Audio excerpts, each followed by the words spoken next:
Assalamualaikum warahmatullahi wabarakatuh. Saya Difla Zarifkiati dari Detka Keperawatan tingkat 1. Di sini saya akan menerangkan tentang sistem kardiovaskuler. Pengertian dari sistem kardiovaskuler. Sistem sirkulasi terdiri dari sistem kardiovaskuler dan limfe. Sistem kardiovaskuler terdiri dari struktur-struktur sebagai berikut. Pertama, jantung. Jantung yang berfungsi untuk memompa darah. Yang kedua adalah pembuluh darah yang berfungsi untuk mengalirkan darah menuju ke jaringan dan sebaliknya. Yang ketiga adalah cairan darah yang berfungsi untuk mengangkut oksigen dan karbon dioksida dan zat-zat makanan sebagai berikut ke jaringan dan sebaliknya. Sistem dan dalam tubuh yang mengedarkan darah untuk keperluan pertukaran zat dan gas. Sistem transport tubuh yang membawa gas-gas pernafasan, nutrisi, hormon, dan zat-zat lain dari dalam jaringan.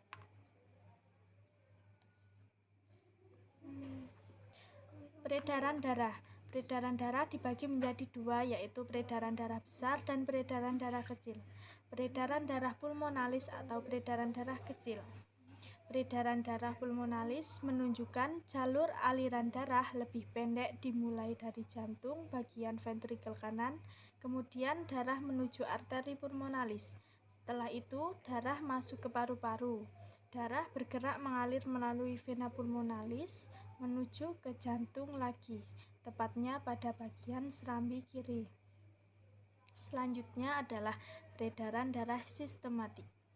Peredaran darah sistematik. Darah yang mengandung oksigen tinggi bergerak dari ventrikel kiri melewati katup aorta yang terhubung ke seluruh tubuh.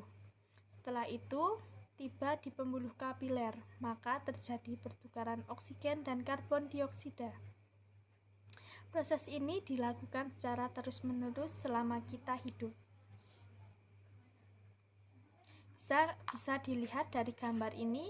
Ini adalah gambar contoh dari peredaran darah kecil dan peredaran darah besar.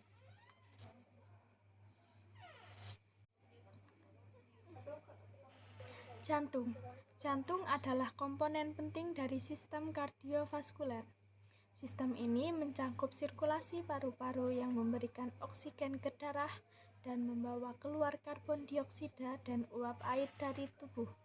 Setiap hari jantung bergerak 100.000 kali. Dalam masa periode itu, jantung memompa 2.000 galon darah atau setara dengan 7.571 liter darah.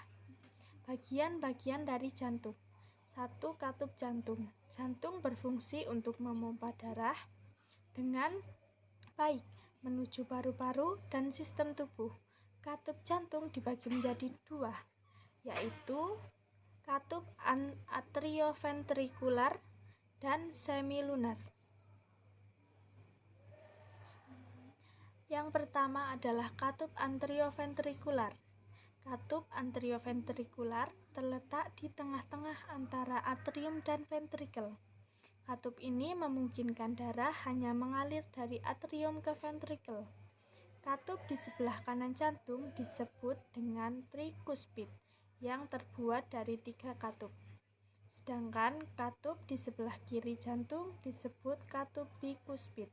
Katup ini memungkinkan darah melewati dan menghubungkan untuk memblokir regurgitasi darah. Yang kedua adalah katup semilunar.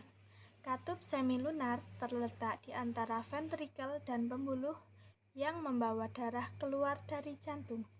Katup ini menutup saat ventrikel melakukan relaksasi atau diastol dan menghasilkan bunyi jantung kedua. Katup ini terbagi menjadi 2 jenis, yaitu pulmonal dan aorta. Katup pulmonal. Fungsi katup pulmonal yaitu mengontrol aliran darah dari ventrikel kanan ke arteri pulmonalis yang membawa darah ke paru-paru untuk mengambil oksigen. Selanjutnya adalah katup aorta. Fungsi katup aorta adalah membuka jalan bagi darah yang kaya akan oksigen untuk mengalir dari ventrikel kiri ke aorta, yaitu arteri terbesar tubuh. Saat darah mundur selama distal ventrikel, katup mengisi nisus aorta dan memasuki arteri koroner untuk mensuplai miokardium, yakni sel-sel pada otot jantung. Struktur dinding jantung. Struktur dinding jantung terbagi menjadi 3. Yang pertama adalah epikondrium. Epikondrium adalah lapisan terluar dari dinding jantung dan disebut juga dengan lapisan visceral perikardium. Yang kedua adalah miokardium. Miokardium adalah lapisan tengah otot dari dinding jantung yang berisi jaringan otot jantung. Yang ketiga adalah endokardium. Endokardium adalah squamosa sederhana yang merupakan lapisan endotelium yang melapisi bagian dalam jantung. Ruang-ruang jantung. Ruang jantung terbagi menjadi 4, yaitu atrium kanan, atrium kiri, ventrikel kanan, dan ventrikel kiri. Fungsi dari atrium kanan adalah menerima darah yang berasal dari seluruh bagian yang mengandung karbon dioksida yang membawa ke ventrikel bagian kanan. Fungsi dari atrium kiri. Atrium kiri menerima darah yang berasal dari organ paru-paru yang mengandung oksigen yang membawanya ke ventrikel kiri. Selanjutnya adalah ventrikel kanan. Ventrikel kanan berfungsi untuk menerima darah yang berasal dari dalam atrium kanan, kemudian membawanya menuju paru-paru. Selanjutnya adalah ventrikel kiri. Ventrikel kiri berfungsi untuk menerima darah dari atrium kiri, lalu membawanya menuju ke seluruh tubuh. Siklus jantung. Siklus jantung terbagi menjadi 4 fase, yaitu yang pertama adalah fase sistol atrium. Dari siklus jantung atrium berkontraksi dan mendorong darah ke dalam ventrikel. Yang kedua adalah sistol ventrikel untuk mendorong darah ke aorta dan batang paru. Yang ketiga adalah fase relaksasi.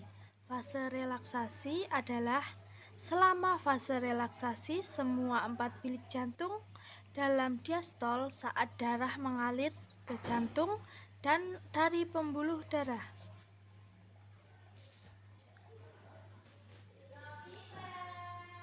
Sekian presentasi materi sistem kardiovaskuler dari saya. Kurang lebihnya mohon maaf. Wassalamualaikum warahmatullahi wabarakatuh.